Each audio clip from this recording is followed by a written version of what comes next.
Hello hi guys. आजच्या व्हिडिओमध्ये मी तुम्हाला अशा काही इम्पॉर्टंट गोष्टी सांगणार आहे ज्या की तुम्हाला फाउंडेशन अप्लाय करायच्या आधी माहिती असणं गरजेचं आहे. म्हणजेच आहे ना, आपल्यातल्या खूप साऱ्या लेडीजला फाउंडेशन अप्लाय करायच्या आधी कोणत्या स्टेप फॉलो केल्या पाहिजेत किंवा काय केअर घेतली पाहिजे ना, ह्या गोष्टी माहीतच नाहीये. तर आजच्या व्हिडिओमध्ये मी तुम्हाला त्याच गोष्टी सांगणार आहे. सगळ्यात पहिले फाउंडेशन अप्लाय करायच्या आधी तुम्ही तुमची स्किन क्लीन करून घेणं गरजेचं आहे. तुम्ही तुमचा फेस क्लीन करून घेणं खूप इम्पॉर्टंट आहे. त्याच्यानंतर सेकंड थिंग अशी की तुम्हाला तुमच्या फाउंडेशनची राईट म्हणजे प्रॉपर शेड माहिती असणं गरजेचं आहे. तुमच्या स्किन टोननुसार तुम्हाला तुमच्या फाउंडेशनची प्रॉपर शेड माहिती असणं गरजेचं आहे.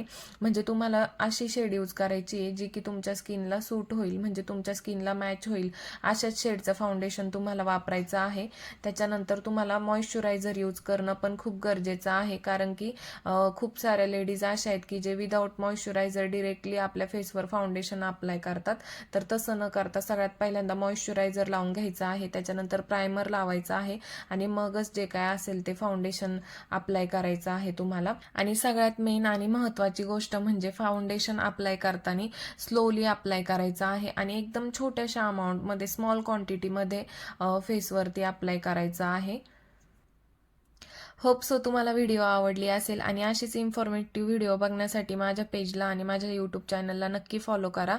थँक्यू.